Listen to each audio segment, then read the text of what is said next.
Good day and welcome back to the Student StarCraft AI tournament. Let's speed it up because I've got about 20 replays, and that is not because I've been such a good boy, but because so much has happened over the last week. And without further ado, I'm starting off with a nice game of Eric Hammer, who has been laying down the law on Iron Bots, so that's not something to sniff at.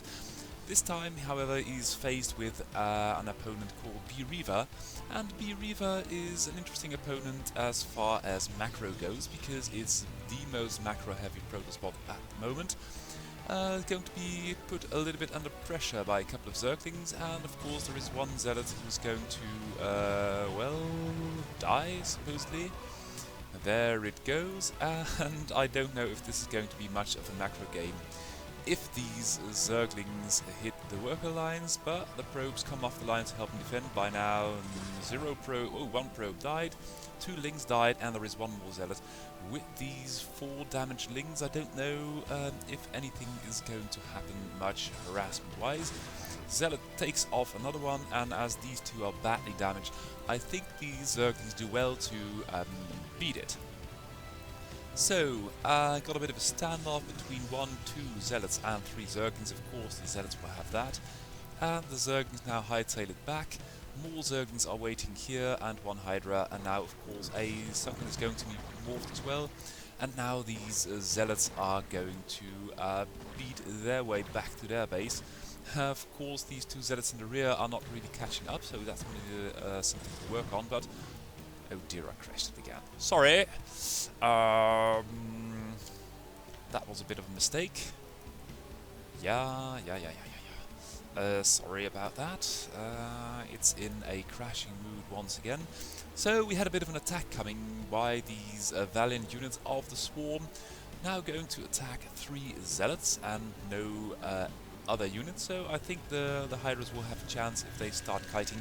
For the moment, though, it seems like... oh, hello. Yeah, that's better. It seems like they are not going to. So I'm going to speed it up once more. Of course, more Zealots are coming, and a Corsair too. So now these Zealots are going to have to move back a little bit. And there we go. Natural being under attack. We've got 1 Reaver, and the Reaver's got to be crawling pretty fast to help and defend the Natural, which is now down. No third yet for Zerg, so Protoss might still be okay. It's got a bit of a tech lead, but the Reaver and the army in general doesn't seem to be bent on defending their base. Oh, now the Reaver's coming. Ooh, and that's a good shot. Oh no, let's not select too much. That's another good shot. That's 3 kills, and now the shuttle comes and ferries the Reaver away. That's an interesting decision, because it would be nice to have that Reaver on hand for home defense. These Hydras might all have been killed by now, but oh, there's 1 more Reaver. So now the shuttle with the Reaver is mulling about. Eric Hammer is going for a quick lair and more gas. And look at the worker count. It's only got 16 workers versus the 25 of bwapi, and bwapi now with the long shots of that Reaver is trying to do its utmost. Meanwhile, workers are dying, so it might have been a little bit more aggressive. Question is, though, where is that shuttle going? The shuttle is going here, and I don't know what's here, but oh, never mind. But this Reaver is doing a good job from the rear, and although more Hydras are being slowly trickled in, the Reaver is... oh, 2 Reavers now, so 2 Reavers surely can stop a bit of Hydra rage. But the worker count is going to be depleted. Ooh, and the Reavers are doing, considering the Scarab movement, those Reavers are doing a really good job of cleaning the base at the cost of a bit of minerals, but better to have base and not so many minerals. Oh, and now the shuttle has arrived. What will the shuttle do? There is a spore colony, which is good, and the Corsair is mulling about there. I don't know what it's going to do. Looks like not a damn thing. Oh, it's going to kill a Zergling, that's good. And another one. So 2 Zerglings killed at the price of losing about 500 minerals and a lot of works here, but never you mind. Speeding up. Oh, Zergling's been killed 1 at a time. And now a Hydra comes. I think shuttle speed just got finished. And ooh, 2 drones. 3 drones, looks like. Pretty good. Shuttle taking some hits, but that's unavoidable. Yeah, expansion being retaken, and 2 Reavers on the crawl towards the enemy base. No third yet for Arakhammer, so that's going to be... Oh, and it snipes the shuttle, which was dropped here. Arakhammer is going to be in a bit of trouble because, oh, these Reavers need to fight. If you only... Oh dear. This is not good, because all the units split, and the army value-wise, it should value these Reavers a lot higher. It might have stopped this Ultra Zerg army in its tracks with the Zealots, but the Zealots will run. That's not good. And now we've got I saw a Muter. Hello, Muter. There is a Corsair out already, so it's a bit of a scrappy game by this time. But the Reaver, if this cannon doesn't get up, I think that Protoss may have a bit of a problem on his hand, but with Corsair now coming to the rescue of this cannon, with a cannon and a Corsair and another cannon and a Reaver, should be in a good shape. Third base being taken by Arakhammer, and I'd say it's time for a natural at the hand of Protoss. It's got the money, and it's really going to need that. Ooh, that's nice, Lurkers coming. But of course there is a cannon, and there is a Reaver, so... yeah, these Lurkers really have to be careful, because those Reaver shots really hurt. And of course we've got an Observer, so that's pretty good.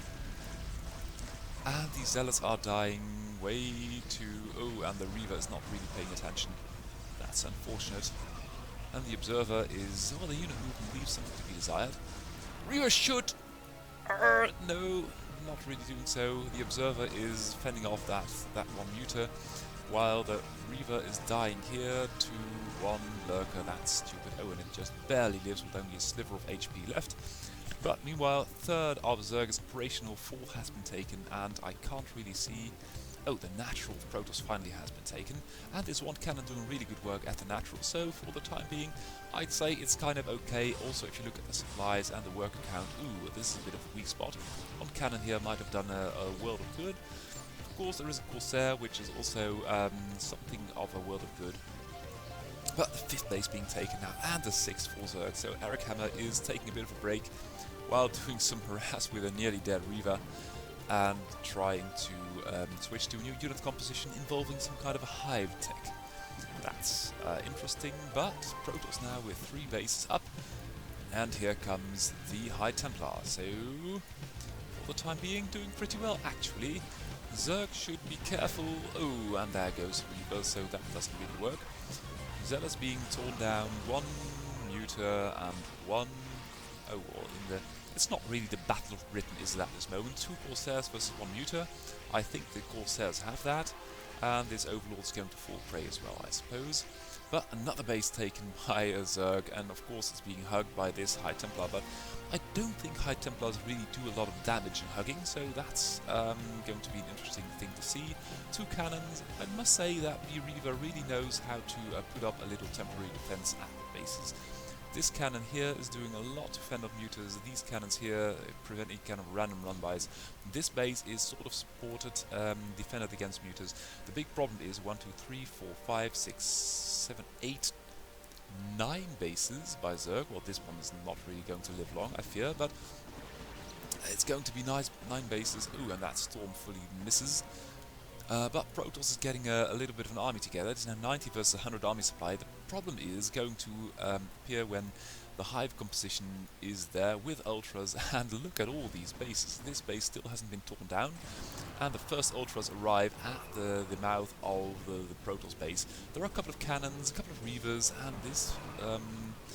well, you could... I don't know if these Reavers are going to make their way down. They could perhaps make it through here. No, they would have done so, really. So the heavy guns are caught behind the cannons, and now the Zerg Death Ball is forming. Look at this. There are units streaming in from here, from there, from everywhere.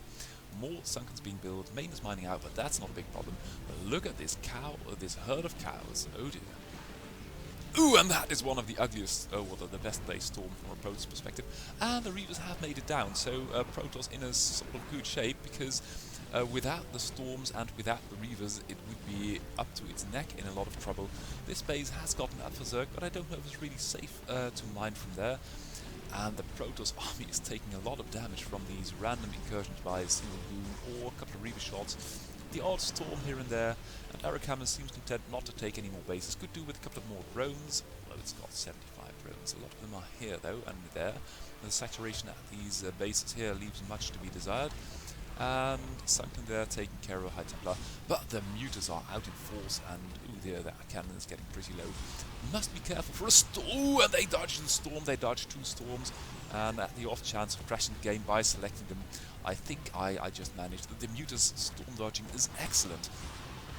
Ooh, with the Archon though, and another storm, the Mutas are getting pretty low, and Protoss doing a lot of damage per mineral worth. Then again, the Zerg economy is absolutely out of control. The main of Protoss is mined out. It took the 3rd and mineral only quite late though, so it's got a bit of money to keep it going, and it's got a base up here with a couple of cannons. So I think that Protoss might be in a decent shape with the Archons and the Storms and the Reavers in the rear. 2 more Reavers sitting over there. Oh dear, oh dear, this Protoss army is really doing work. Look at that, 152 supply versus 150 of Zerg. Zerg, of course, with the eco advantage. Look at all the production it's got. The problem is this Zerg army is just mulling about here, taking lots of damage and not really doing any kind of concerted effort to break the enemy. Could take out this base here quite easily, and that would do so much damage to the Protoss in the long run.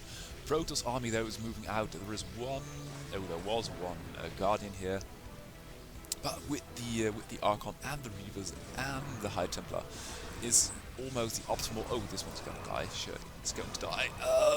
Whoa, the storms are going off left and right. Reaver shots firing, lots of storms stacked, and the Zerg supply is really hurting while Protoss revving it up. Almost 180 supply versus a Zerg that's got half the map. Not a base taken by Protoss. More cannons being plopped down. A couple of gateways and a robo for, well, 2 Templars here would make this really impregnable. A couple of Zealots for some extra defense. And Zerg, ooh, with a lot of Guardians. Look, will you look at that. But Protoss got the answer ready with a lot of Storms and a Carrier. Look at this base. Dan, I really need to thank you for sending me this game. I was sent this game by Dan Iron Fist Jadian, who is in chat all day long. He's a sort of full-time coder and counselor for Brutal AI. And look at the damage that Eric Hammer is suffering at the hand of these Protoss units. Protoss really doing with an excellent composition. Look at all the AoE damage with the Storms, with the Reavers, with the Archons to fend things off, and with one carrier to take care of the Guardians. This Zerg base is going to be under pressure relatively soon.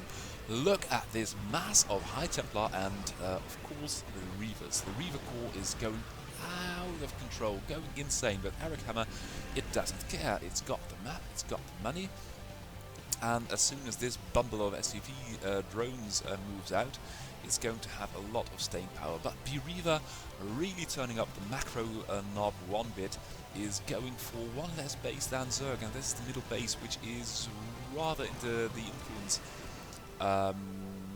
dominance sector of Protoss, but Zerg is really putting on the pressure. Again, dodging another storm with the Guardians, with the Mutas, with the Ultras, but the Ultras evaporate, and it's going to be the air army which is going to do most of the work. And look at all those storms! The storms are really killing it for Protoss at this moment. A couple of more Corsairs might do some damage, but look at the number of Guardians going down. It's actually insane. Only 1 Corsair though, and that's going to be a bit of a problem, because you need, if you had 4 or 5 Corsairs with the Storms and a couple of Goons perhaps for some staying power for anti-air damage, this carrier though is really doing work, and all this Guardian stuff being morphed here in the face of Protoss is not really working. But as you can see, Eric Hammer is keeping on the pressure while dropping in supply. bReaver doing it at 80, 180, and it's 100 army supply. For Zerg it's about 30, 40, 50 army supply at best. Protoss is doing such a lot of damage, no production anywhere here. That's a little bit baffling. And now might be a good time to talk about taking these island bases, because if this game goes on very much longer, I think those island bases are going to be going to come in handy. Protoss though is max, taking off a Zerg base, taking another one, and Eric Hammer is under pressure. It's under pressure because it's really not really distributing its workers evenly. and it's not really taking a good fight. But what can you do versus an army composition of Protoss like this? The middle base under attack with the Guardians, but the Guardians are suffering so much from these Corsairs, and this carrier is providing such excellent support of the units on the ground. That's really something. Reaver laying down the law, and I really like to see what kind of upgrade, if any, it's been given for the CIG tournament, which is about to start soon. The Corsair fleet is really shutting this down. The Mutas, the Guardians, and of course there is that ground army with the huge AOA potential, and more carriers coming. The tech buildings going off the scale, 200 supplies, stacking money, now tearing into the natural. Of course, no, it doesn't really work to storm. Oh, there were units underneath too. Those are the most stormed drones ever. But by now, there are Protoss units everywhere. The Guardians aren't safe, they just aren't safe anymore. It's 200 versus 51 supply. The army of Zerg is 8, and versus this mass of Protoss, it is not enough.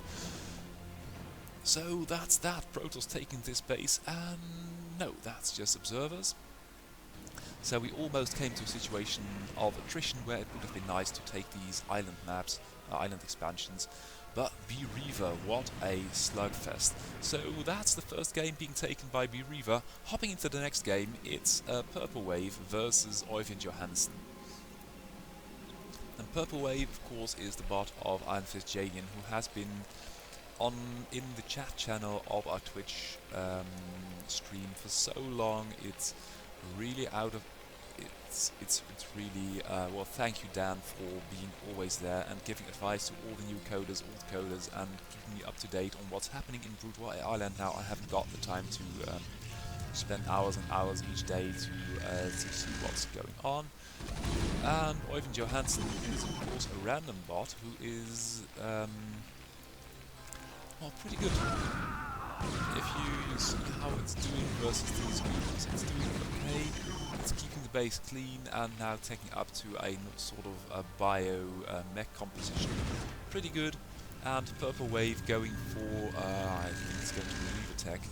And Johansson is doing pretty well, keeping in the command center when the coast is clear. So that's always a good indication of where the real skill of the bot is. Now with the tanks, they suffer a lot of damage, but they hold their ground with, oh, this one untouched. Might do a little bit of repair, but now with the Biocore, with a medic to support that, and taking position up inside the bridges, now doing a little bit of a push itself. That's always good. Meanwhile, Purple Wave's taken the base, 2 bases each, and it's going to be a bit of a skirmish for domination in the middle of the map between the goons, the bio army with medics, and the couple of tanks. So these tanks are really doing the work for Johansson at this moment. You can see that in the supply. It's doing pretty well. It's got a bit of a bigger army because it's got less workers relative to Purple Wave. But Purple Wave's got a trick up its sleeve, and that is that it's going to have Reavers relatively soon. And once it does, it might perhaps have a better answer to these tanks, because we've got 4 tanks now, and although their movement is a bit sluggish and they aren't repaired, such are the tanks of Crazio and Iron, they are still of considerable combat value, and these goons really have a hard time. You can see Johansson taking a small lead in map control. There is a Reaver out, might do handy with the shuttle. What's Johansson doing? A couple of bio units, but mainly going to do, oh, that's nice, a science facility with something attached. I hope that it's a physics lab, so perhaps going to do some kind of a battle cruiser thing. That's always good. And you can see how the Reaver is doing its best in map control, but it gets snuffed out by the tanks. So that's why you really need to have a shuttle and have your Reavers fight accompanied by some gateway units, because they can fight off a lot of mech units, but they need some support, and these bio units of Johansson's are really doing their best to take off the heat of these tanks, because the tanks, ooh, and wow, Purple Wave is fighting gloriously, but it's just getting pushed back, now taking the mineral only, which is good. It's going to need that production capacity to trade, but if it gets caught behind its own bridges, it's not going to be good, and it seems that exactly that is about to happen. Oyvind Johansson is going for, oh dear, it's flashing, and of course there was a science vessel somewhere. A lot of turrets out, and inching its way closer to the bridges of, oh dear, and that's a shot on a vulture, not on the tanks. The tanks are really crouching slowly forward with the mine. Ooh, and that Reaver placed a very good shot, giving, oh, and here comes the battle cruiser. It's only one though, but still of considerable combat value, supporting these ground units, and this tank with a battle cruiser support is going to do pretty well. It might be exactly in this zone, so that the goons can't really shoot at the tank without catching a few hits off that battle cruiser. Repair might have been nice, but that's such an awful choice that Purple Wave is seeing across the map, taking a fourth base, really staying ahead of production, but the supply is dropping. Purple Wave is 10 supply down. The battle cruiser sticks its neck out one bit too far and is going down now with the Reaver and the goons, and you can really see where the production of Purple Wave is going up now, taking a couple of painful hits to mines, but it's got the map back once again, and with the production of battle cruisers, Oyvind Johansson mining out this main is running out of money, and now it is, well, let's say this base is out too, so it's 3 versus 1 base at this moment, and Purple Wave is going, I think, to run away with it.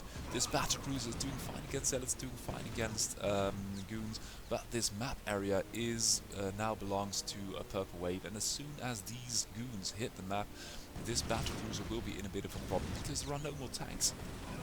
The composition is going to be bad for Oyvind Johansson, and Johansson is just going for the straight kill, ploughing into all these goons, and you can do that.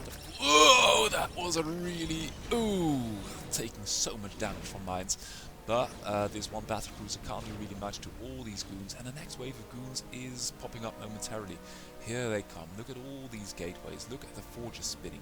Another base being taken by Purple Wave, and that's a thing you can't let go on with a good bot like Purple Wave. If you give it a finger, it will take the map and run you down with pure gateway units, it looks like. Then again, once a tank has been re-established, you can see the potential of the Terran army. Another tank, of course, it's going to go down, but if you have got 4 or 5 tanks leapfrogging, you can take almost an infinite number of goons, especially with all these bridges on this map. It is absolutely beautiful. Need to say thank you and a shout out. Ooh, we've got a scout. We've got a scout taking care of this battle cruiser, but taking a lot of damage too. But with the goons and the scout, Protoss is powering through. We've got one vulture on the run, precipitating a nice bit of goon chasery from the Protoss. The entire army is coming back. But Oyvind Johansson really should take another base, because we've got 60 SCVs mining at this point, well, 60, 75. And there is a lot of armies stuck on this patch of neutral minerals. That's not good. I think perhaps it's going to take this mineral only, but it's stuck on this bit of mineral edge here, and these 2 tanks really might do something, because now we've got the goons at the natural choke, and with a scout it's going to be a bit of a world of hurt. And Mrave is not really doing anything spectacular, just pulling more units out of its sock with a lot of gates, with a huge economy. The natural's not even mined out yet, and it's got an army supply of 80 versus 33. The tanks are doing so well. 2 tanks on the high ground with the science vessel, with a battle cruiser. But I think that Oyvind Johansson got stuck on this 0 mineral patch, and of course you can hold on a little bit. If you've got an army supply of 13, 17, and there is such an awful lot of Protoss coming up your ramp, it's not going to be good. One mine out in the field, Mrave with the domination moves, and this is how you play PvZ, ladies and gentlemen. But it should be stressed that Mrave has been around for half a year longer than Oyvind Johansson, and if these neutral minerals here wouldn't have been, I think with some extra siege tanks, Oyvind Johansson might have had a very good shot. So, without further ado, because as I mentioned, I had about 20 replays, and that might just be a good time to take a look at what's been going on our beautiful ladder, because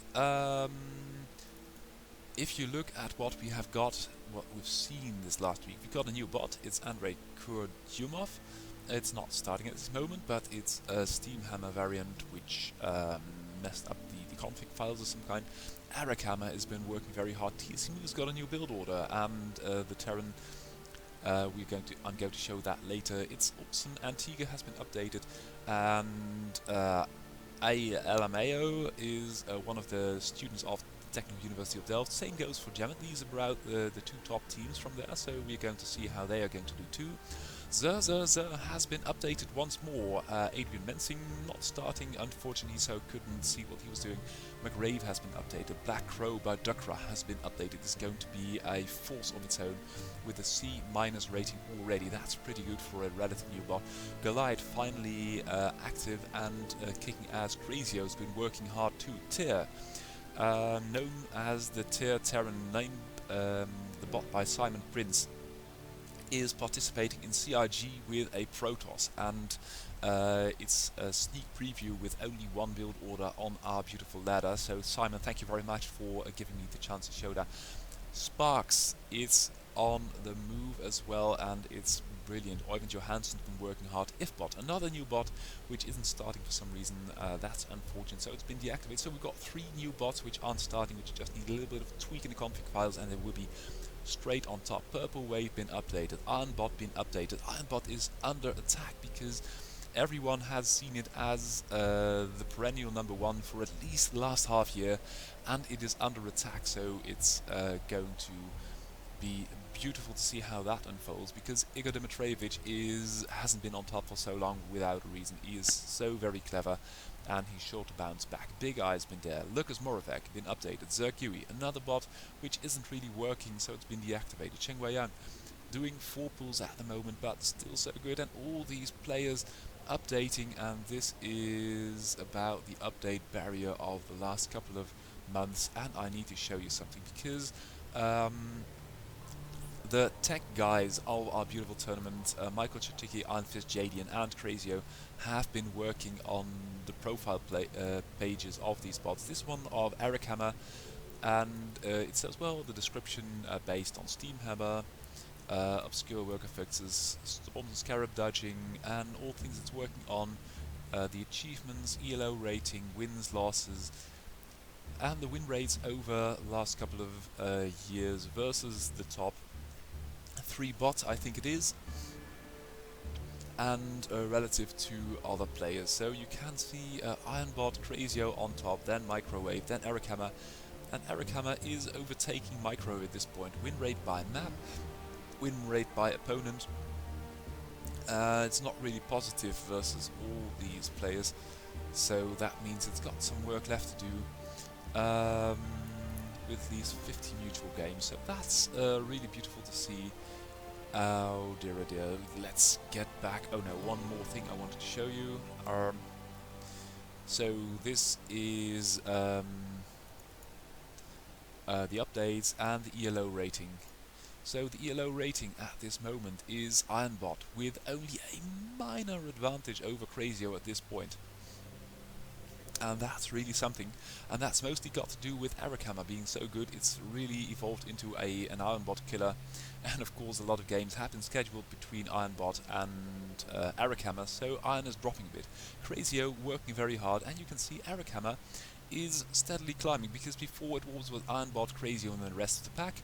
Now it sort of is Ironbot, Crazio, then Arakhammer, and then the rest of the pack, with a good 4th position for Microwave, and 1 to 4 places, and then a drop of about 60, and then the rest of the pack. So, without further ado, let's get back into the game, because I've been blathering on too much about what's happening, update and new bot-wise.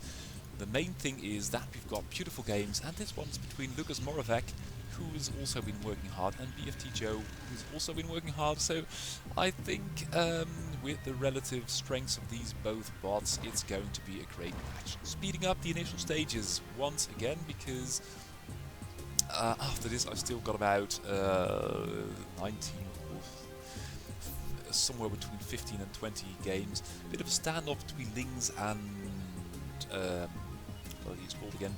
Zealots. Going for more Zealots, going for more Lings, and an expansion. So Standoff going to be there for a while. Gas being mined and no more tech, so yeah, there comes the tech. It's going to be Zealots versus Zerglings for the meanwhile, and a nice bit of non-aggression pact. And that is a nice bit of decision making. This bunch of units dances a little bit more than that bunch of units, but both are evaluating well. We are not really going to attack now. We've got enough to hold off the enemy, and we're going to hatch some devious plan and a couple of more drones behind that. Worker count wise, 24 workers for Moravec with an expansion is going to pay off hugely, especially as BFT Joe has only got 11 workers and a lot of... oh, that's a bit of old-fashioned really, because I think it needs those sunken colonies to fend off this gateway army, but it's not going to have to, because this gateway army is stuck. And that is, wow, that's 8 sunkens. That is a lot of drones, a lot of minerals, and the worker count is suffering. It's now 13, 15 versus 30. The natural of Protoss is up, and here comes the Protoss army, and only now it really gets an advantage of all these sunkens. But that's a lot of sunkens. That might have been a hatchery, a lot of tech, a lot of drones, and a lot of income gain. The Protoss army really going out of control. It's 50, almost 60 versus 20 army supply. Third being taken by Lucas Moravec. Lucas Moravec getting into a beautiful shape, and although there are a lot of Zerglings, if only ever one Reaver or one High Templar comes along... oh, these two really can't get it on. And these two can't either. I don't know what that's about. They are beautiful and blue though, so that's perhaps something new. Oh, these two, I think Lucas Moravec's got some problems with Morphing Archon. This drone can't really get out, and if it does, it gets cut to pieces. So for the time being, although there is one muter out, I'd give it to Lucas Moravec. 4 bases taken, and only if these High Templars would be able to do something, it would translate itself into a useful army supply, because it's 90 versus 40, and it's 4 bases against 2. The drone count of BFT Joe is getting a little better, and if this muter flock is getting really big, it can perhaps do something about those goons, and then afterwards about those muters too. But for now, ooh, 1, 2 drones do get out, that's good. And the muters and the links now come out. 4th base being taken by BFT Joe. BFT Joe fighting hard. There's a couple of the links aren't doing anything. The muters are in control. There are so many muters. The goons, there are 4 goons left, and they really don't stand a chance. The question is, where is the air support? And all these High Templar are not really doing anything. And now it's muters and Zerglings versus only a handful of lings. And that's not good, because BFT Joe just broke out, just took 1, 2 more bases. Oh, and an extractor. Because Zerg at a higher tech level really, oh, there's the hive already, really needs, oh dear, what's that? All the probes are going over, the probes here are going to die because there's a lot of muters there. And the probes who are going here are going to be okay, I think, just for the moment. But all these High Templar are going to be killed, and that's not good, because that's a huge investment in gas already. And look at all the minerals stacked by Lucas Moravec. I think if he sees this, he's going to kick himself or possibly fix the Archon Morph code. The muters back off for the moment. The Zerglings are fighting hard versus the Zealots, but with the upgrades, these Zealots are doing so much work on these Zerglings, that's really insane. The muters, though, coming back for another run, taking out a lot of probes, taking out more High Templar. Oh, this is hurtful to watch, but Lucas Moravec evaluating that the High Templar aren't bringing what they're supposed to bring, switching back into goons, and that's good. That's very good. Big problem is for Lucas at this moment that although it's got a lot of drones, goons now to help fend off the muters, because the High Templar are kissing each other all the time, but not really morphing to Archons or storming. The big problem is that Zerg has been let out of the box, and look at what tech we've got. We've got Ultra Tech, we've got Muter Tech, we've got the Muter Swarm here, which is shutting down any and all Zealot. Look at the... if you can't really count how many muters there are, you've got to see how dark the shadow underneath is. And oh, it's okay. There are about 10 or 15, and there are so many goons. But Zerg's got the money at this point, and I really think there is... oh, the army supply is so small. Worker supply is really coming off the ground, but army supply is still quite small. The question is, what's Lucas Moravec going to do? And it's going to be a lot of gateway units. And these muters really need to tag up, fight in huge clumps, and then try with a couple of lings to do something about these goons. But the murder train is on the way. The murder train is on the way to the colonies, and the mutants are here. There are a couple of ultras, but if this murder train is going to tear into, yeah, there it comes. Here the mutants come, here the ultras come, and whatever unit's going to be produced from the colonies, the Protoss train is going to move back. Ooh, and one ultra almost gets caught, but it barely makes its way out. Army supply-wise, though, Lucas Moravec in a brilliant position, because Zerg isn't at this moment the gas. There is no gas at all for Zerg. The money, the minerals are okay, but the gas isn't there, and that's going to be a problem. There are some ultras, there are some mutas. There isn't really any kind of concerted army. Well, the army is growing though. The army is growing. The mutas are doing work on the lings with the ultras. The ultras are regaining health, but the production, oh god! And finally, we've got some Archons. For some reason, now some Archons have been morphed, and that's going to be a huge boom versus ultras versus mutas. And the mutas are really all over this, going to take on another couple of High Templars. Oh, and now the Archons are coming! The Archons are coming! And all the mutas think, well, let's not, and bugger off, because Archons are, with their splash damage, the bane to mutas, even better than... Oh, and now a nice round on a couple of ultras. But the mutas are doing so much damage with the ultras combined. Protoss army supply is really plummeting. It was at 150 almost, and now it's back at nearly 90. So ultras killed, mutas, but the mutas, the goons are gone. There are more mutas, and now the mutas have it versus the zealots. The ultras only turn to stop the zealots, and then the mutas do the killing, and that's absolutely brilliant. Couple of cannons at these. Oh, that's cute. This drone has been spitting at that Nexus forever. The Protoss really suffering. Army supplies dropping below that of Zerg. These ultras, though, aren't too smart on their own. They really need some support. But where are the mutas? The mutas, I heard the mutas earlier, are here, but by now there are so many Archons. Problem is they're all in the main base and not out on the field, so Zerg for the moment is taking map dominance, and the Ultra Cloud, the herd is growing, and the mutas, we haven't got so many mutas anymore, but there are still a considerable number, and let's not select too many things, are doing quite fine against these zealots, and Lucas not really with the Archons out on the field. Now some Archons hitting the main composition in the middle of the map, but by now BFT Joe has stabilized, and look at all the units on the map. It's really beautiful. This Zerg army, it's got an army of about 100. It's got an army of 100, and it's now herding the Protoss back to base. But these Zealots and Archons with the goons are so effective in killing ultras, and the Zerglings aren't, well, they are attacking, and now the main Zerg host is coming. And if this Protoss clump gets cleaned up, the army supply is going to be wildly in favour of Zerg, because if this Archon dies, Zerg's got the map. And look at this herd. Look at the herd of ultras and Ling, and Ultra Ling is about the best combination you can have. 5 observers hovering about here, 1 shuddering and bibbering across the map. The ultras take the damage, and the Zerglings do the DPS, and now 1 more base taken for Zerg. Zerg is really out of base to take, not attacking the expansion too much. And no, this 1 drone which had been attacking this base here has been taken care of, but now it's into the natural of Protoss, and what can the Protoss do, because there is just so much damage here without storms, and with these high templates, I don't know what they're doing. Perhaps they are being reissued to command to more once too often, so they can't really come off the ground. A couple of storms in this choke, and it would be such a massacre. But by now there is only observers out on the map for Protoss. Zerg is streaming in units left and right. It's maxed. We've got a maxed Zerg on our hands, and it is all Muta Ultra Ling.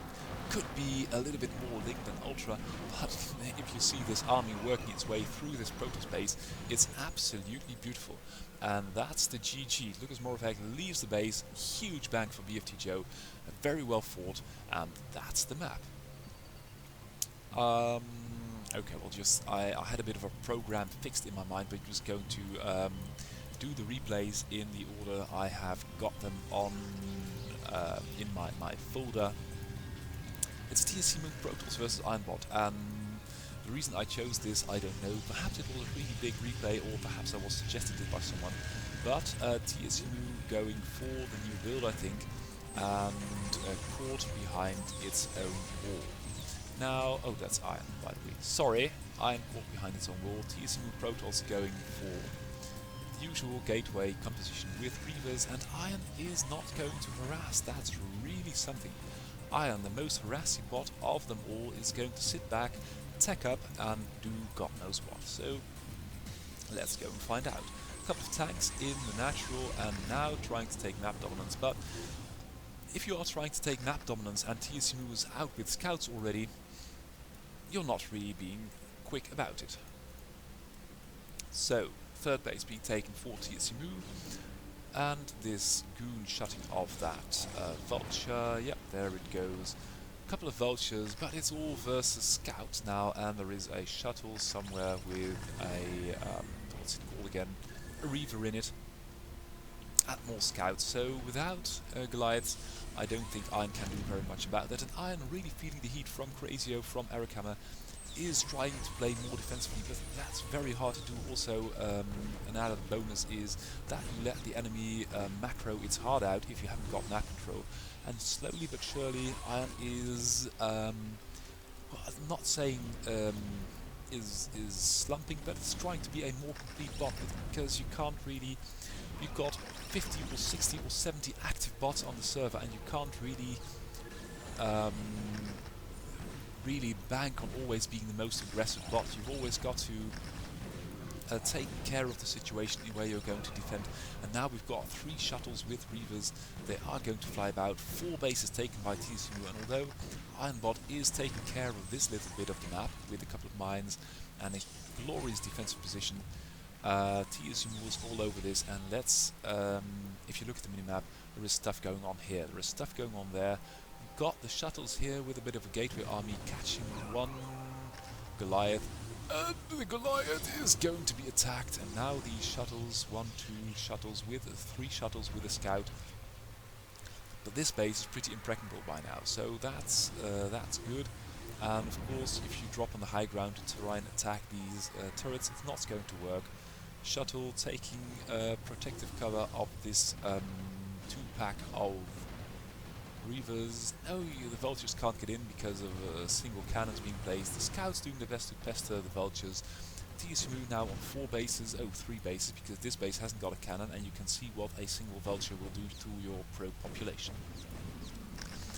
Ironbot finally moving out, slowly but surely, without much air support, only 1 Goliath, but with a couple of tanks. And TSC Mo, well, TSC Mo is now going to defend, and 1, 2 shots of these Reavers. The Reavers doing their best, and I think what TSC Mo might need is Disruption Web, because if it's got Disruption Web instead of these scouts perhaps, or coupled with a couple of scouts, it's going to be nice to see what it's going to do with the Terran army. The Terran army is by now surrounded, although a little bit of reinforcements are being ferried in. With all TSC Mo stuff flapping about, these turrets in the rear are not really getting up. There is a lot of tank support though, so the Reavers are taking some tank shots all over the place. The Wraiths can't do anything against the scouts, and TSC Mo cleans it up. TSC Mo cleans it up in style. 2 Reavers from the rear, 2 from the front, 4 from the rear, 2 from the front it was actually, but the scout numbers are growing out of control, and the Wraiths and the Goliaths really can't do much about that. The tanks, before they can siege, they catch a couple of Reaver shots to the snout, and although there are SCVs to try and repair them, the damage of these Reavers is really beautiful. 3rd being taken by Iron though, and the 4th of TSC Mo, oh finally they are protected by cannons, with only 1 cannon, and this part of the base is still vulnerable to this 1 vulture. Perhaps a 2nd cannon might come in handy.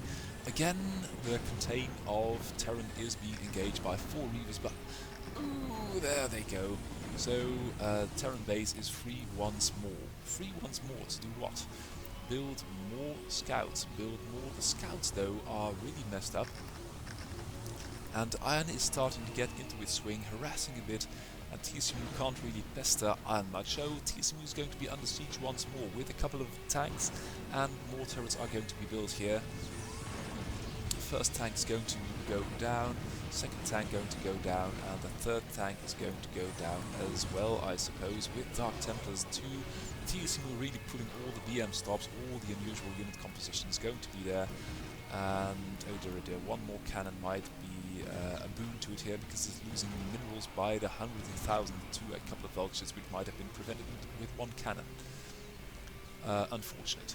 Okay, so Iron this time with the contain. Is it going to work now? We've got 2 tanks, but again we see that the scout army is, well, it's a bit jittery and mulling about, but it's going to do work. And although this tank is doing a nice bit of damage,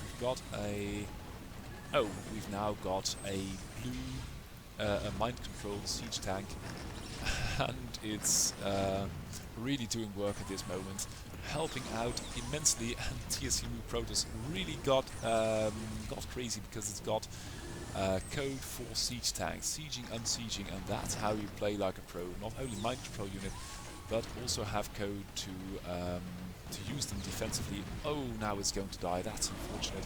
And now Iron is back with a 4th base, and the contain gets worse and worse every time. Worse and worse every time. TSC Mo's got the units, but army supply-wise, it's not really there, because the high temp. Oh, that's a nice storm, but I think by now the natural is going to be under attack. Dark Templar is going to be shut down. 2 tanks in the mouth of the natural, and there are a lot of Goliaths, so these air units aren't really going to do much. 1 tank's going down. It's only 1 tank left, and TSC Mo under a lot of pressure, because these scouts don't really dare attack. They dare take off vultures and stray SUVs, and the occasional tank if it's got no air cover whatsoever. The Dark Templars though doing work. Ooh, but the scan goes down, and TSC Mo saves it once again. There are so many Dark Templars that Iron can't keep up with the scans. TSC Mo taking another base is not protected at this time, so that's going to be a bit of a problem. I think this is coming to go down to attrition, but the Reavers of TSC Mo are doing so much work with the scouts all over it. Iron can't let down for a single moment. If it lets an air cover slip, the scouts will be over it, and if it lets the Reavers in, the Reavers are going to do so much damage with that huge, I think it's 125 or 100, and with the weapons upgrade. We got that. No, we haven't. So it's 100 damage a pop, but still considerable amounts of damage are being done by these Reavers, and Iron has having a hard time getting up any kind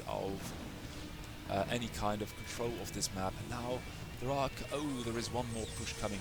One more push is coming, but the Reavers are on that again. The scouts are on that again, and before the turrets are up, there's only a couple of Goliaths, and TSC Mo is really doing work. This base being saved by 1 well-placed cannon, that's pretty good. I'm not committing with a siege tank to harass. TSC Mo not harassing there, and it's going to come down to who can get a nice container first. Iron with, again, a contain, and TSC Mo is going to fight it off once more. Will it be successful with the Dark Templars? Dark Templars, Iron out of scans. Iron is out of scans, and oh, it gets cleaned up once more. TSC Mo Protoss with the unusual build with the Reavers and Dark Templar and Scouts, and High Templar is doing everything it can. Look at the army count it's got. It's 100 versus a 40 army supply. Iron is really under pressure now, because the natural is out, and although it's got 2 bases mining, it's a 2 base versus the map economy battle. And TSC Mo has got so many units by this time. There are so many units being ferried about in shuttles. There are tanks being taken down by Dark Templar, by a High Templar, by Reavers, by Scouts. Ooh, and another Dark Archon being morphed. Oh dear, it's going to be right on time to do something. And I really hope that I can catch what it's going to mind control, because it's going to be something silly, I can assure you. The one Wraith hasn't got Cloak, and there are so many Scouts. The Scouts have so many hit points and do so much damage. These bases of Iron will now be under attack, but a small contingent of Goliaths and Vultures is going to help and defend here. With the scan taking care of the Dark Templars, TSC Mo army isn't really growing. It's not really growing at this point. It's got a huge army, but the army is not effective. But what you don't see anymore is a Terran contain setting up here. Iron is trying though, with half a Goliath and 2 Vultures and a couple of SUVs, but then again a couple of goons, Dark Templar, and always shuttles with Reavers flying about, and Iron now being pushed back to its own bridges. And it's one tank and a couple of cannons, a couple of raids, and then it's over for Iron. There are Dark Templar in this expansion, and that is not good. The scouts are keeping these SCVs occupied here, and this base is nearly mined out too. So Iron, I think, is going to draw the short end of the stick relatively soon. TSC Mo's got a lot of gas banked. Oh, it's got nothing banked. Iron's got a lot of gas banked. This defensive position with the turrets, with the mines, is being attacked. This Reaver is slowly but surely cleaning up the turrets, and once the turrets are gone, the scouts will hover all over this. And yeah, with the storms, with the Reavers, Iron in a very hard position. This base has been shut down. It's been shut down completely, and that is not boding well for Iron. All the SCVs of this expansion are being taken care of by 2 Dark Templar, which now run off to do something else. Oh, here they come back again. So Iron under tremendous pressure. TSC Mo is maxed, banking money left and right with a number of observers, and all the turrets being torn down. This base still holding out, but there are Dark Templars on the ground taking care of the turrets, and if the turrets go down, the scouts will have free reign and this base is gone. So TSC Mo in an epic battle takes care of Ironbot. And let's hop into the next game, because we've got so much work to do. We've got 2 new bots. It's got Black Crow and Antiga. Antiga has been helping Dark Eric or Eric Hammer out with build orders, especially the build order with the Hydras and the Mutas taking care of Ironbot. Ironbot at this moment really feeling the pressure from Eric Hammer, from TSC Mo Protoss, from Crazio, and it has been shown how to take care of Iron. So Iron is really on the run, really being put to the test to defend, to attack and defend, and to come up with something new to reclaim its position of dominance. And we've got a small skirmish versus Zealots and Zerglings. So Black Crow going for more hatcheries. Going to be a Zergling play of 1 base perhaps, and taking another hatchery. So might have taken a natural too, but of course Black Crow being relatively new, being a project of the player called Dukra, and it's going to be a 3-gate versus a 4 hatchery Zergling versus Zealot Tug of War. The Zealots of course being incredibly powerful, army supply wise 20 against 4, but with the production capabilities of Zerg, which it will soon have, it's going to be interesting to see if it's going to work. And however, can you power 5 gateways with 1 base? I don't know how you're going to do that. But with the constant pressing that Protoss is doing, I think that Zerg is going to be on the back foot before relatively long. But oh dear, we've got 4 hatcheries, and these Protoss barely make any headway at all, but take a couple of workers, so that's good. And now Zerg has got control of this thing once again with production. I think if these Zerglings wouldn't stand around at the ramp, they would be in an okay position to do stuff.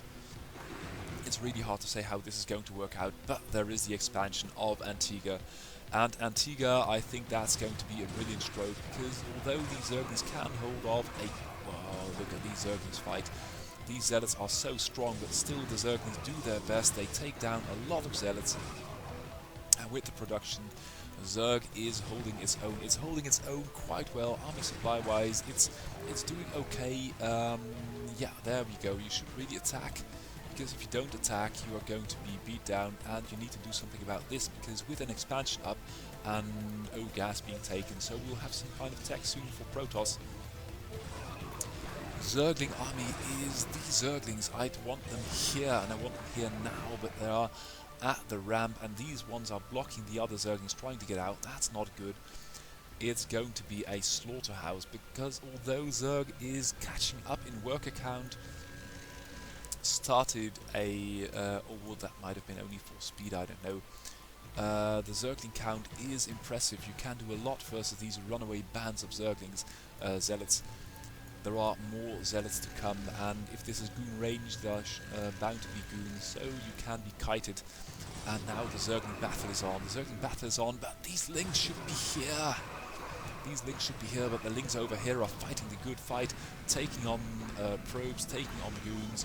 That's how you do it. Lots of workers dying. That's pretty good, pretty well done. But you should take an expansion, and you should make sure that if you are attacking, it seems to be attacking in waves, so gathering up a wave here, and only then moving off to attack there. Now with the Goons versus the Zerglings, I think that Black Crow has got a good chance to beat this Protoss army. Protoss, not with any kind of High Templar or Dark Templar tech, is going to be under a lot of pressure. Now again, the probes being engaged. Probe-wise, Black Crow is doing pretty well. It's got, oh dear, and now the defensive Protoss have been broken. The Zerglings are loose in the base, and once this batch of Zerglings starts running over, it's going to be over and out for Protoss, if it isn't so already, because Protoss, although it's got money left in the bank, all the bases are being surrounded by Zerglings. The next wave is tearing in, and Black Crow with a brilliant, or aggressive, should be the better epithet, build is doing this, is beating back Antiga, and Antiga feeling the power of Zerglings. And that's how you execute a beautiful Zergling build. The next wave is gathering up and moving over. So all in all, pretty well done. GG to Black Crow, and let's hop into the next game, which is going to be Mrave versus Steamhammer. Mrave, the valiant Protoss with the macro tendency, and Steamhammer, we cannot thank you enough, because although we have, no, let me put that the other way around.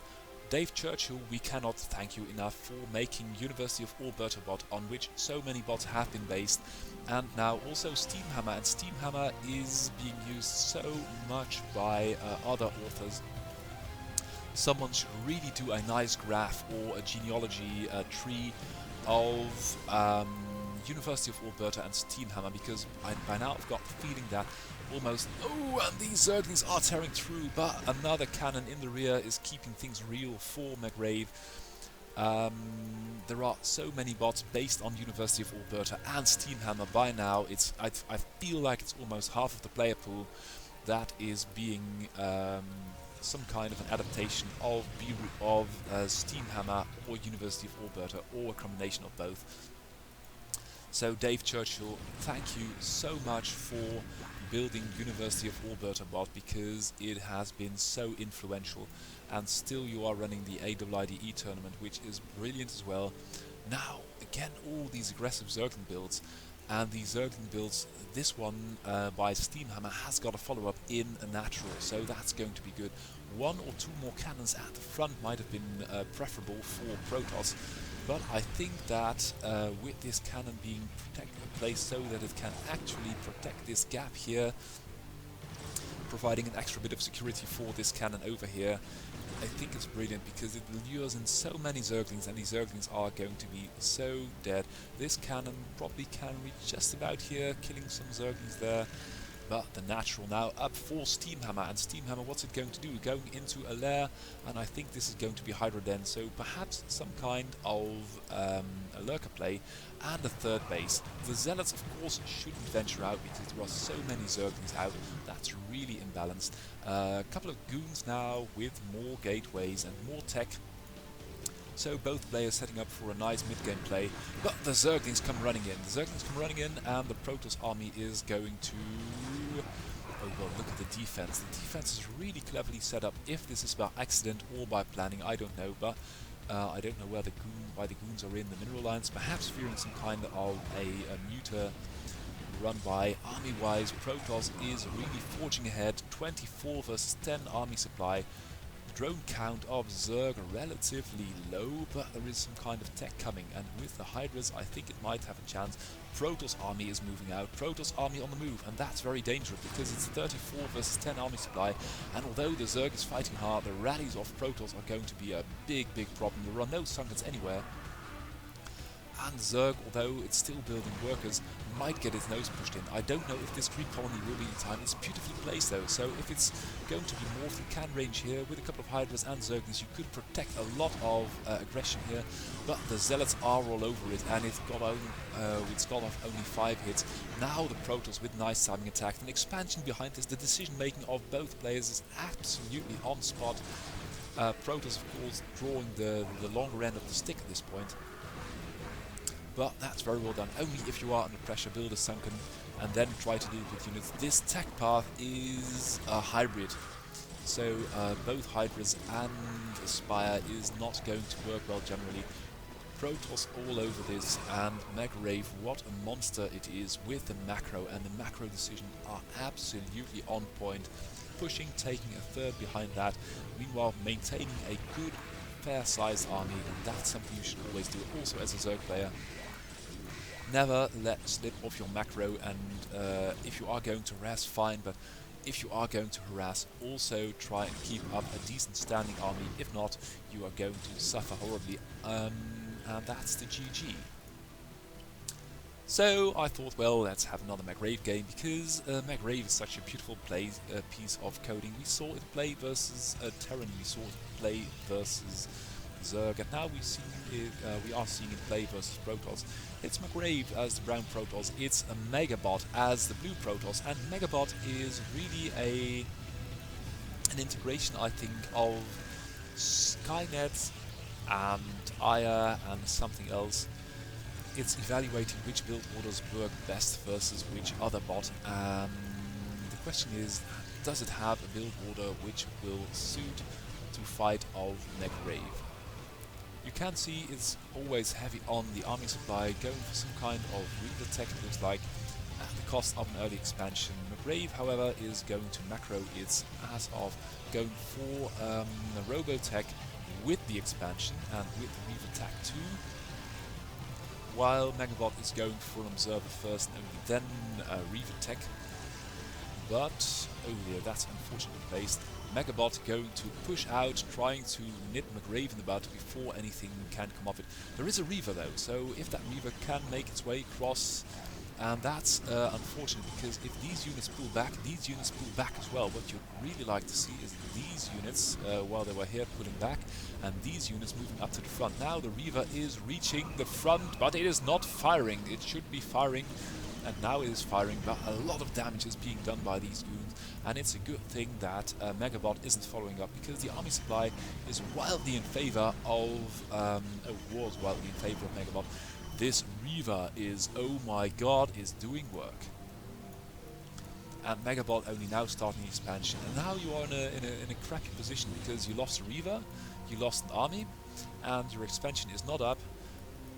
Mrave is, well, hasn't got the worker lead, but it's got the efficiency lead, because the saturation isn't as high there. Okay, now you're good. So, taking stock, Mrave a little bit ahead. But with the shuttle and the Reaver, but the shuttle is going to go down, and that's not good at all.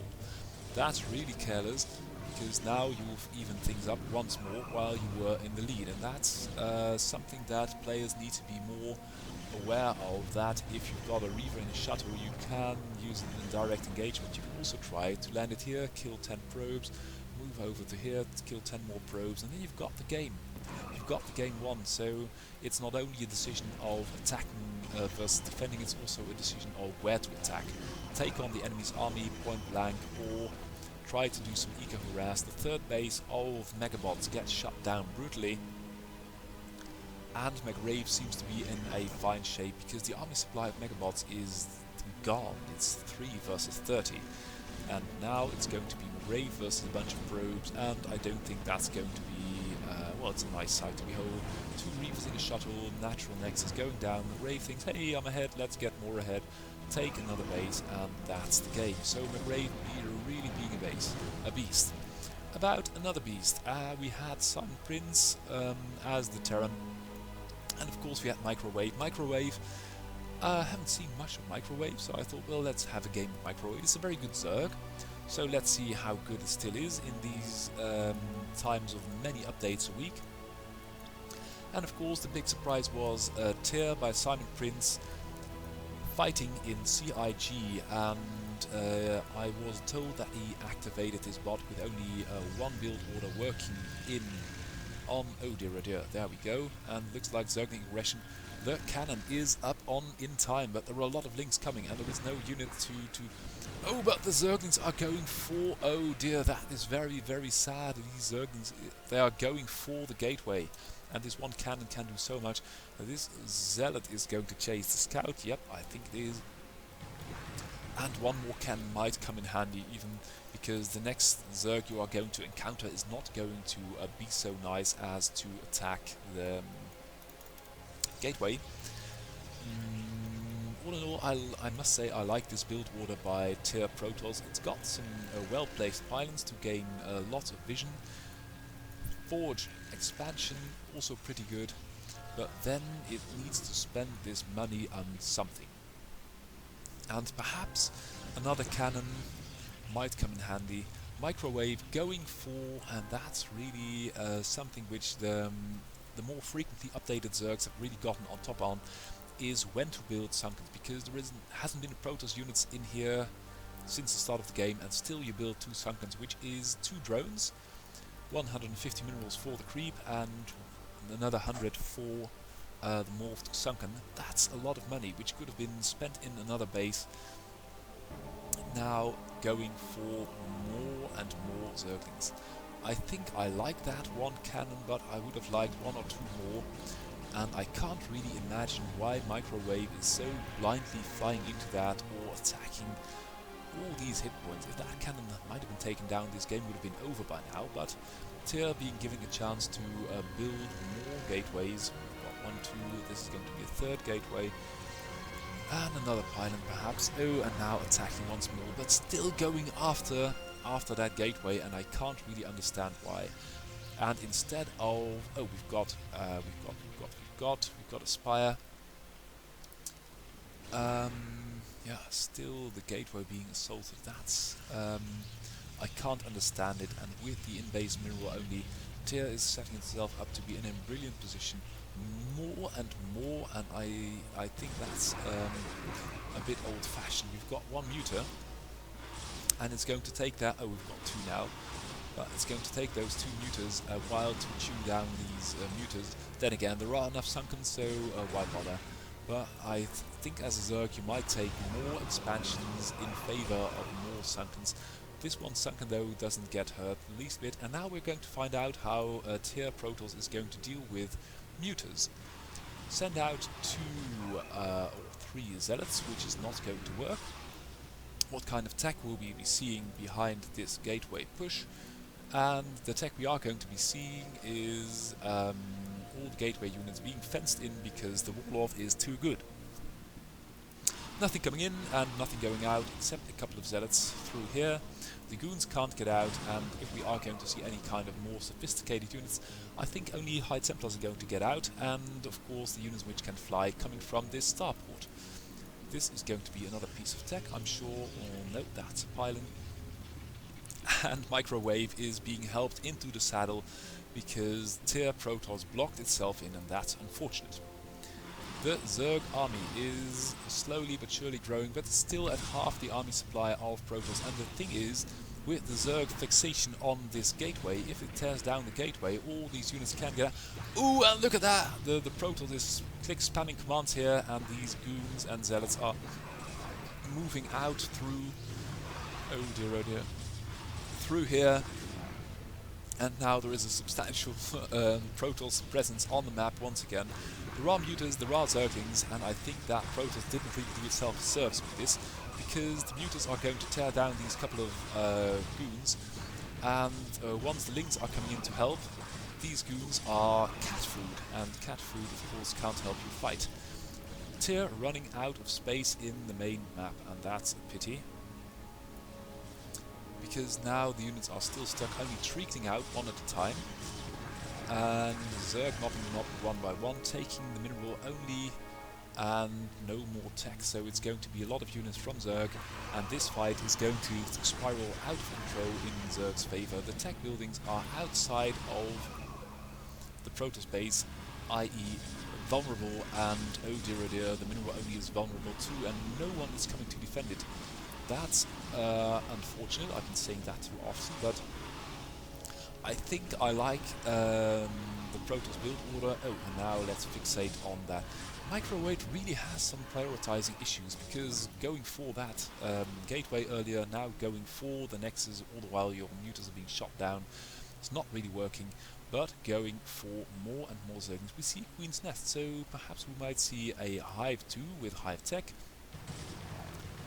And and Protoss still being stuck here, and it's trying to stack units here to stack move them over, or trying to, it does that, and I don't think it's going to work very well.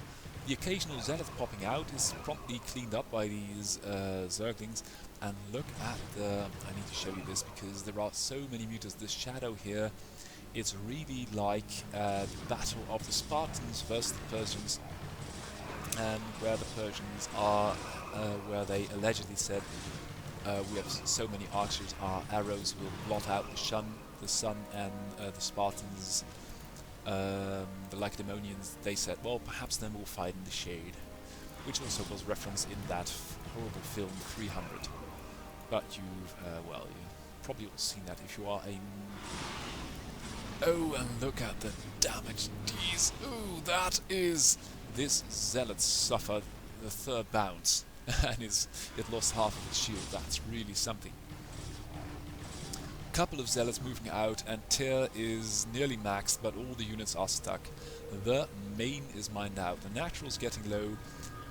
Microwave taking another base, just morphing units one at a time, building more. How many? I need to have a peek. We have got 32 mutas, which is about 300 damage on the first volley, and without a High Templar. Oh, and there are so many goons, they are being pushed over the boundary, but the Zerg army is getting out of control. Hive tech is done, and now it's Zerglings and mutas. Look at all these mutas. It really hurts to be gooned this game because the muta present is so very, very strong. And even some Reavers have been pushed over, but the mutas have had enough. They are moving over this, and we have got 36 mutas, and the mutas take the Protoss base by storm, now moving back for some reason. But Microwave slowly but surely taking the map, and the mutas are coming back with the Lings on there. Oh dear, look at the damage, and moving back again. So Zerg by now almost maxed. We have got a composition of 45 mutas, 50 Zerglings, and a couple of Overlords. That's the game. Tyr Protoss, I'm going to watch you fight through CIG, but it's going to be a hard fight. Another hard fight is going to be for Zer. Zer's been pretty good, and also been pretty good with the mutas. But the reason I'm showing you this game is because TSC Mo has received an update, and that update is going to be in the form of, I don't know, I know what, I'm not going to tell you. Haha. I saw a couple of games of TSC Mo's Terran earlier. I was, well, not really amazed, because nothing TSC Mo does ever amaze me ever again. He's amazed me so many times before. But it's going to be pretty fun if he's going to do what he can do. So, yeah, there we go. Couple of Marines being built, and a Vulture going out on the map to harass. But the sunken placement of Zer's pretty good. Vultures really can't get into here. And TSC Mo going for more barracks, and oh dear, a starport with attached control tower, which is going to make a dropship. Haha! So we are venturing into Lim Yo Huan territory with a dropship, which is going to catch a lot of Marines and a medic.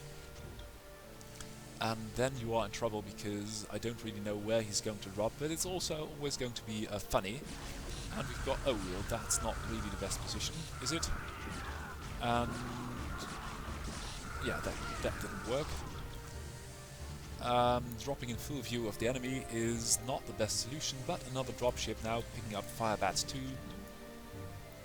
And if TSC Mo isn't going to be most horribly inefficient with them, it's going to be funny to watch where Zer is going to be harassed. But there are mutas out now, so that's good.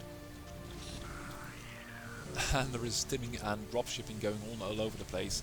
2 dropships now. One is going to go after this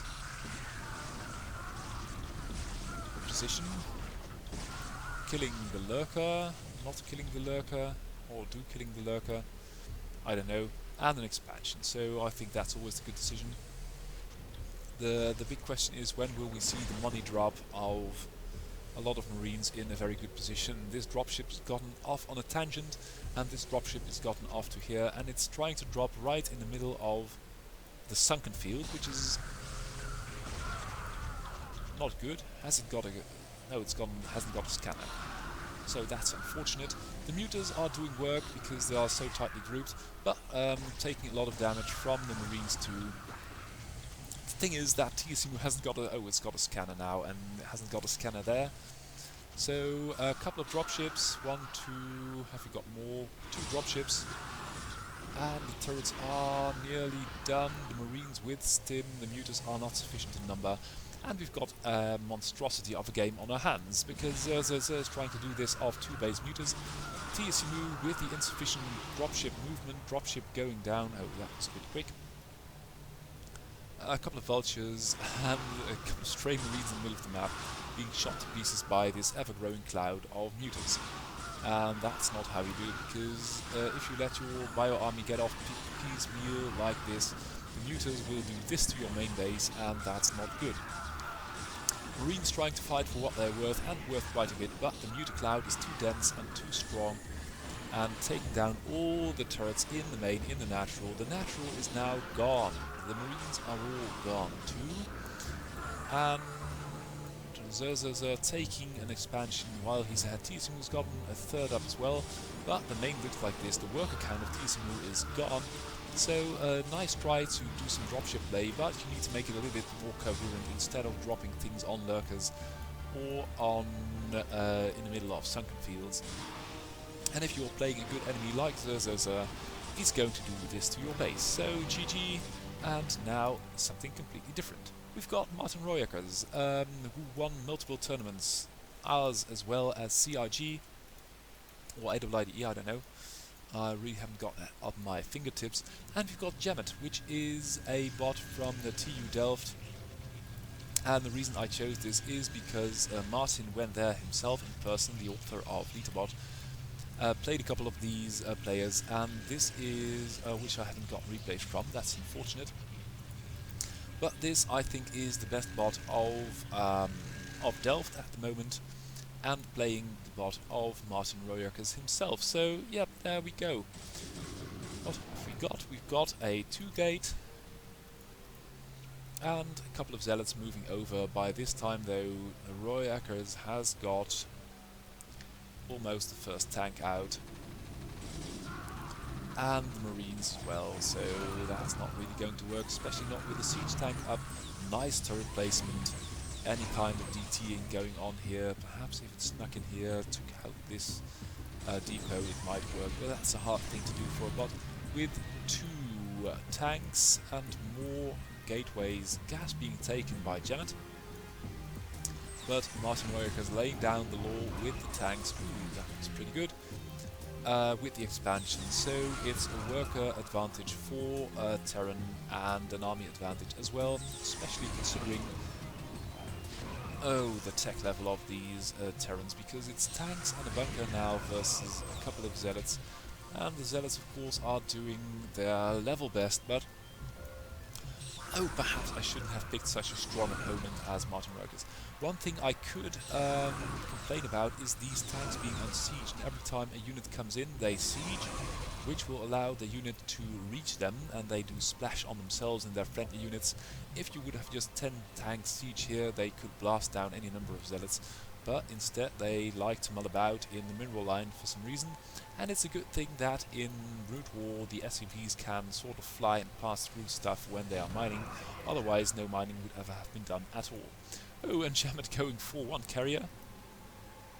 And that's an Arbiter Tribunal, all of 1 base, and this 1 carrier is going over, trying to, oh dear, trying to take on a couple of Marines, but yeah.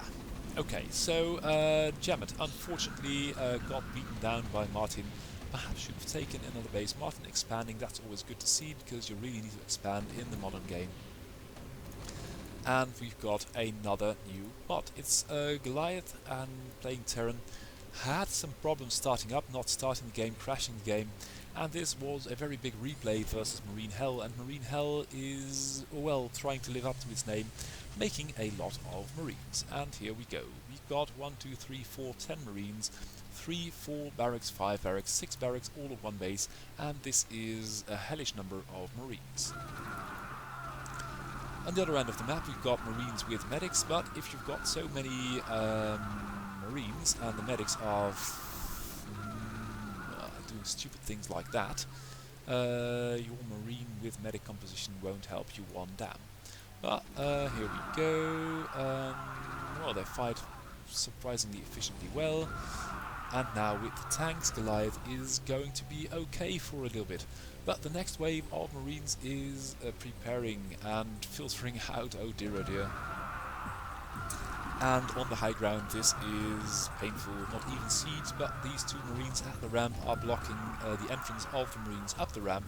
And with the tanks, with their firepower in the background, Goliath is doing quite well, supply is quite even. No expansion yet been taken, a couple of upgrades for Goliath, and no gas at all for Marine Hell. Now with the stim and the medics and the tanks, Goliath doing quite well to fight off Marine Hell, trying to move up to, or succeeding in moving up to here for some reason. The next wave is prepping. It's like playing an ancient AI hard fixed build order which isn't really effective.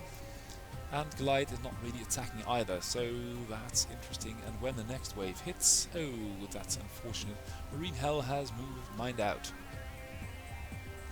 Is now moving out, but versus this army it's not really going to work, is it? With the medics and the stim, Goliath doing quite well. And no expansion being taken here. Why is this game going on for so long? Inching its way forward to the enemy. Oh, now it... No. Slowly. This is at 32 times the speed. It's not really working, is it? Marine Hell dropped to about 280 APM, doing God knows what. And no long distance mining, nothing going on here, nothing going on there. Oh, long distance mining for Marine Hell, so the Marines are coming once more. Going to speed it up to 128 times the speed, because this is going to take a while, obviously. 265, 512, 1024 times the speed. Can we go faster? No, that's about as fast as it will go. And now the Marines are filtering out again, being shot down by Goliath. Goliath not long distance mining, and are we really going to wait until this natural is long distance mined out? Oh, let's find out. We are at the 40-minute mark about. And the units of Goliath are still pretty strong, but not really working, not really making their way into the enemy territory. And now I can see why this game isn't timing out, because occasionally there is a couple of units marching in. Oh well, let's slow it down before I slap in the next game. The other bot from the Delft University, it's called LMAO, and it's going to play Purple Wave. I think I picked another pretty strong opponent, but let's find out what it's going to do. It's massing up zealots, that's good. Always better than treating them one at a time.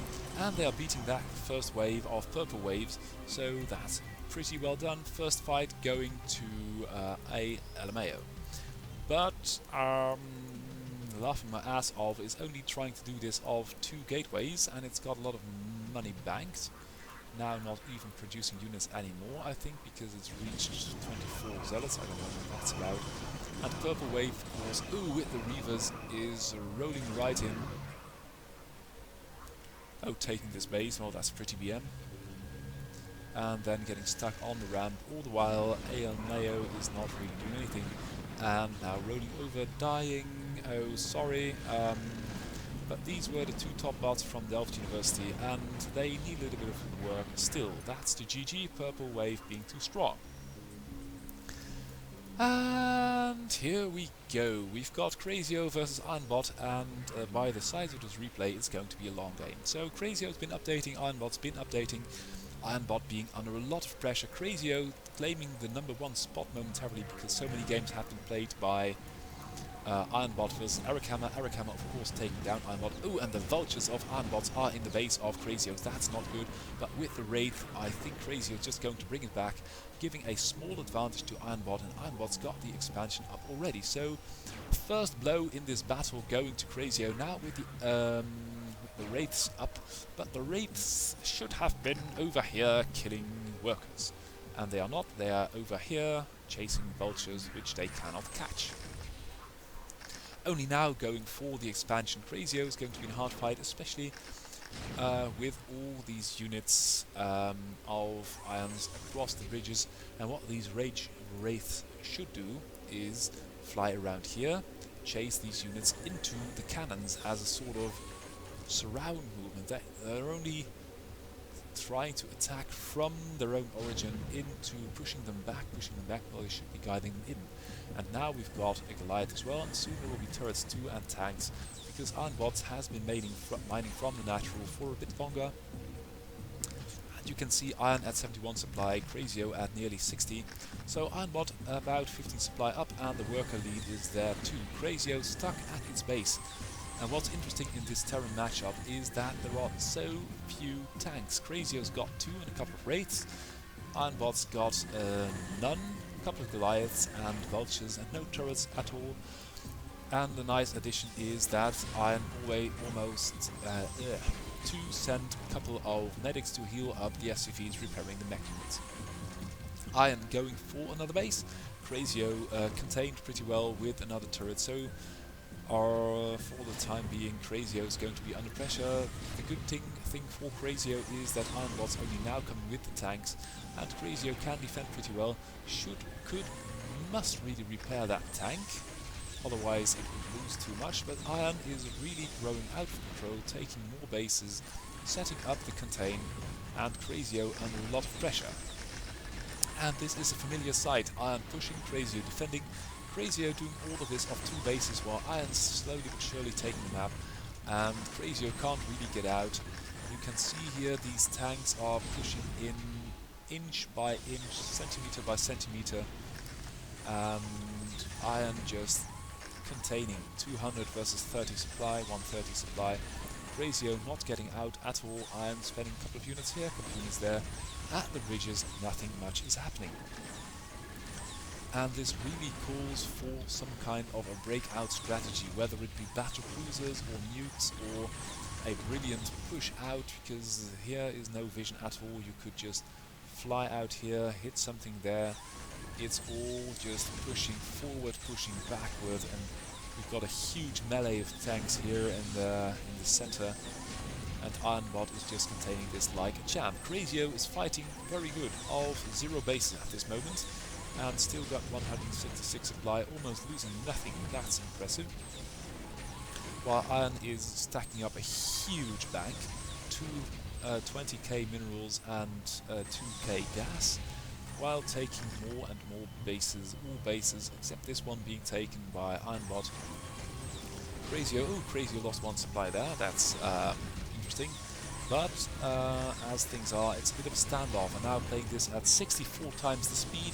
Iron can't get in, Crazio can't get out, and neither player is committed to doing anything. Nice defensive matrix, but as you can see, Crazio now at 162. Over the course of 10 minutes, it only lost about 4 supply, so that's not really going to work. Is it Ironbot taking the last free base, which isn't an island base, or it must be this one, but there is a tank over there, and Crazio doing a lot of damage, but the main gist is that there is nothing happening. It's just one huge standoff. Crazio is mined out, no more gas, and losing units one at a time. Iron will eventually win this. And it's got almost 30k minerals banked. It's not really pushing in, it's not doing any kind of cheesing you, and Crazio's units are all in here in this small area over here. Iron finally pushing in. It can't go any faster than that. Again, a game of attrition, and Iron is going to win this, so I'm going to end this game early, going into the new game, which is Sijashu, otherwise known as Overkill. Took 3rd place there last year, which was really impressive. Since then, haven't heard anything from him or his bot. Update-wise, it was pretty strong. It still is pretty strong, but the focus of this game will be on Antiga. Antiga playing as the Blue Protoss, and the Blue Protoss doing a Forge first, which is pretty good. and this time with a lot of cannons, which you can still move out of. And that's okay. Well, this is a lot of cannons. Pylon at the front, pretty good. Overkill going to do this all one base, 3 hatcheries, but if you are going to bust this with Zerglings, you need a lot of Zerglings. And I'm sure that by that time there will also be a number of Zealots. Now Antiga going for some kind of tech, and with the double bases going to be in a good position. Shu going for a lair and also an expansion, going for another hatchery. The link numbers are okay, but there is a scout. Oh god, what is this? Surely this is not going to be build cannons, sit behind cannons and build scouts. Versus links you are quite okay. The big problem is that there is going to be some kind of a tech switch, and it's going to be mutas, and you're going to need a couple of scouts to be able to defend that. The cannons of course will hold. We've got 4 scouts now and more scouts being built, so perhaps by the time mutas will hit the field there will be a sufficient number of scouts. We've got 1 muta here and 4 scouts, and this 1 muta thinks, well, help, mama, and it's going to scout out the Protoss base. And going to, we've got 2 more mutas, while the scouts are over here. Mutas over there being chased by the scouts. Oh god, another clusterfuck of a game. But whoever thought of having a build almost like Xim with the carriers, but then it's not carriers, it's scouts. And the mutant numbers are growing, but oh god, look at this. We've got a 1, 2, 3, 4, 5, 6, 7, 8, 9 scouts. And I don't care how many mutas you've got. If you've got 9 scouts, you need at least 40 mutas to get, or 30 mutas perhaps, to get through there. And by the looks of it, more scouts are being built. Of course, the scouts are running over the map, and the mutas are tearing into the worker lines. And now the scouts are coming, but the mutas are faster, so that's going to be a bit of a problem for Protoss. Another base being taken for Overkill, and although a prodigious number of Zerglings has been killed, oh dear, the scouts are everywhere trying to do everything at once, but the mutas are so harassy, and that is what I like about Overkill. Its mutas are so smart, they can move in, take a couple of swipes at the workers, then move out again, and 1, 2, 3, 4. We've got 4 Stargates building scouts of 2 bases, and a 3 base Zerg. So in the end I think with the muta switch, and the mutas are running from the scouts, I don't know why. Oh dear, 3rd base of Protoss being shot down. The scouts now attacking the Hydras, and the Hydras are running from the scouts, I don't know why. Now the scouts are dying, and there is 1 carrier, but it's going down as well. Now it's this poultry line of cannons versus a lot of units from Zerg. And it was a nice try by Antiga, but I don't think it's going to be enough. The Hydras are all over this, and Zerg by now has got the map. GG, Overkill holds, and what have we got? We have got Arak versus Iron. And Arak versus Iron is the game where this is all about, because Arak Hammer last week we saw can now reliably take down Iron. What did Iron do to try and prevent that? It's going to be the same spiel of Arak Hammer with Hydras versus the early Vulture harass behind a couple of cannons, and of course all the Hydras are also engaged in taking out this scouting SCV. Now the Hydras are going to push out, but they are going to do so in a peculiar way, because there is still that scouting SCV which is throwing them off. Now we've got a bit of a bunch of Hydras trying to take the map, but there are vultures out already, and no natural yet by Iron, so that's going to be a bit of a problem. The Hydras still have this and are going to fall prey to mines. Tank is going to live, and with the repair it's doing a pretty good job, but now the Hydras, taking an ugly mine hit. The Hydras are going to lose numbers fast. But by now Iron is defending and Arak Hammer is attacking, and when Arak Hammer is attacking, it's going to do the next thing, and it's is it going to mine out these? Yeah, Arak Hammer can actually do something about these stacked 0 minerals, and that's really good, because if you don't, you're going to be contained, and it's trying to take this base, I suppose. Meanwhile, Iron has cleared out the Hydras and is now going to contain Hammer, and that's good. Ooh, but there is a Muta, and there is no anti-air at all.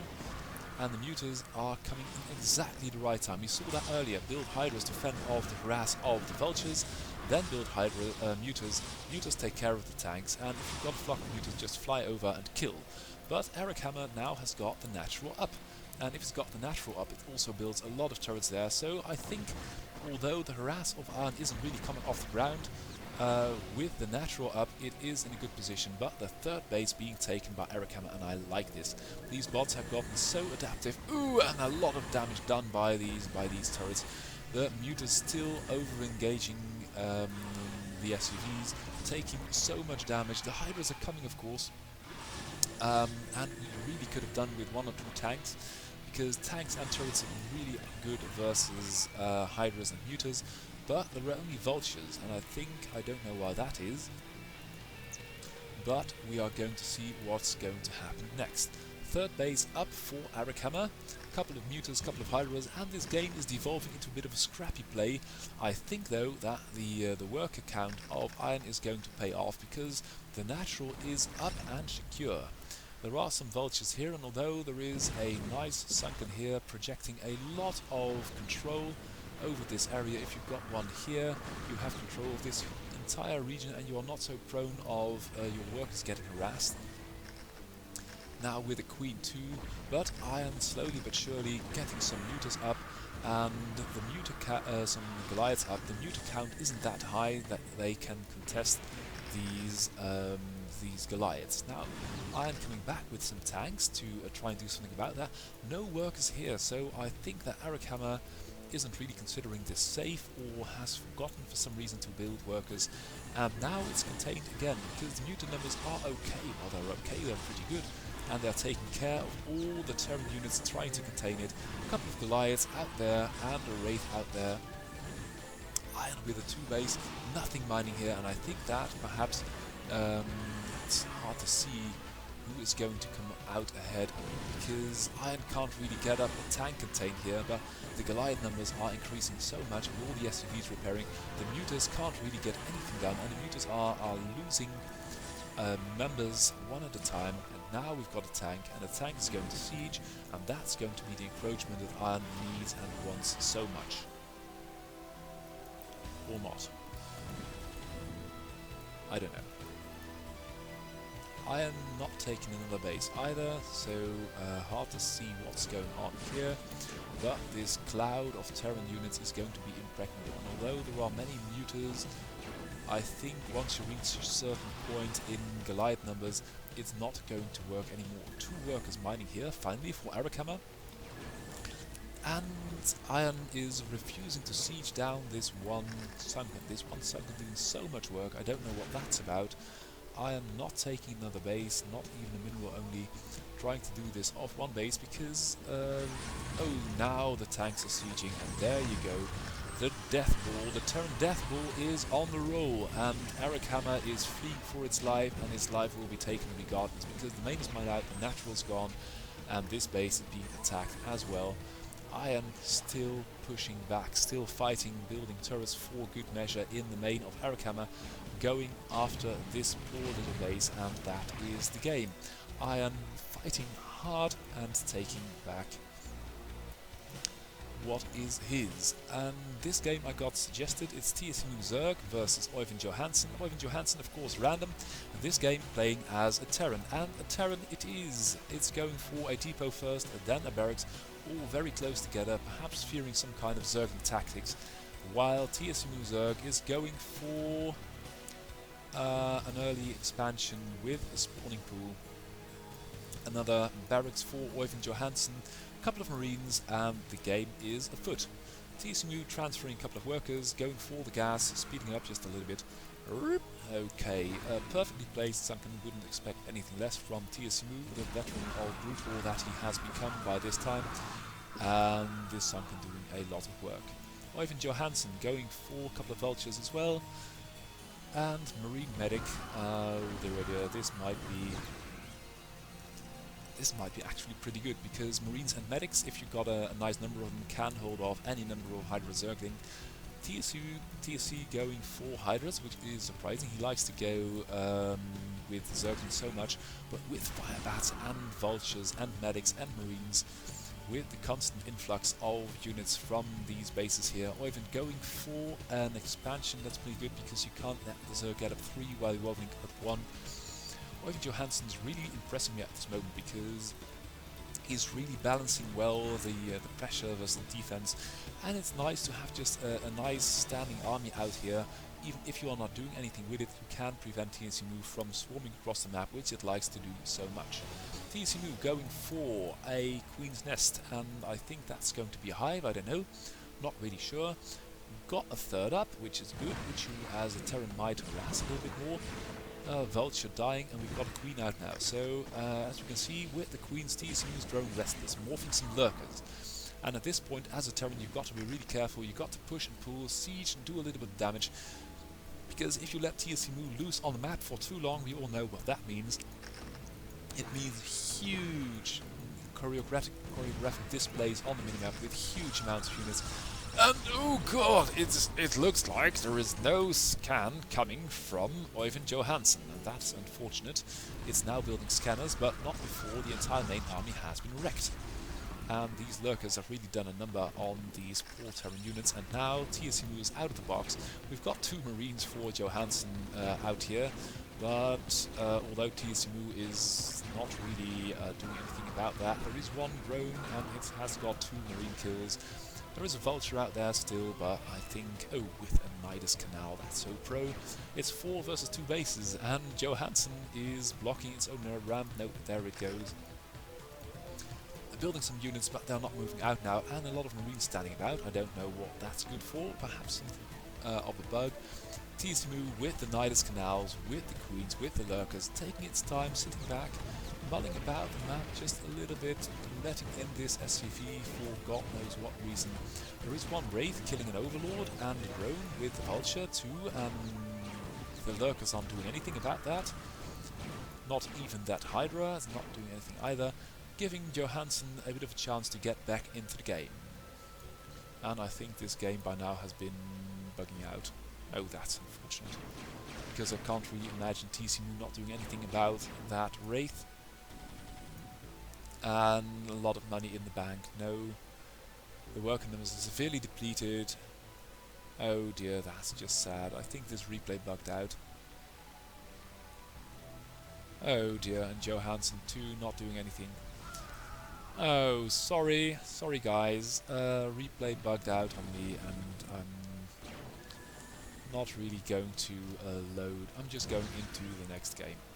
And this is, I got sent that, it's Martin Royaker's, the author of Letterbot, playing Gobot. It's one of the best bots of the Go project of the Delft University, and it's going to be the last game today. So if you like what you see, come and visit our website. You can watch these bots play 24/7. You can learn how to install these bots, play against them. If you do so, do send me a replay. You can find my contact information on the contact page of our beautiful website, and you can also learn how to code these beautiful monsters yourself, which more and more people are doing. So the scene is still growing. With the CRG deadline just having been this last week, we have seen 4 or 5 new bots over the last couple of weeks, so about 4 or 5 per week. That's pretty good. So we are growing, and that's nice to see. Meanwhile, the game. Martin is sitting back on 1 base, doing some kind of silly things with a couple of barracks, setting up shop in the natural of Gobot, and Gobot defending with a bunker on the high ground, pretty well placed, and going for some kind of tech. And yeah, Martin really hasn't got the clout to contest that position at this point. Going over with the barracks, going to shell with a couple of tanks this position, I suppose. And as may be concluded from this beautiful base layout, Martin is not a pro player whatsoever. He's, by the looks of it, trying to let this Gobot take its course to do its thing. And the Gobot is moving out, so that's pretty good. The tanks though are doing so much damage. Those siege tanks are doing so much damage. And now Martin is moving up with the high ground division. And although the gold project has pretty much run its course, it is its bot are, as we saw from Jamet and LMAO, are not really a threat to the current population of AIs on the server or anywhere in the world. It's been a nice project, and I really should be typing that article. I hope I find some time for that soon, but it's so busy. I like that I've been able to do this nice long video because so much has been happening over the last couple of weeks in Root Island. It's been absolutely marvelous. Lita bot or Martin Royakas taking the base of Gobot by storm, now with an expansion. That's the game, and this was this week's broadcast. So thank you very much for watching. Come visit the website, support us, spread the news about us, and if nothing else, I hope to see you again, or I hope you to see us again next week. Goodbye!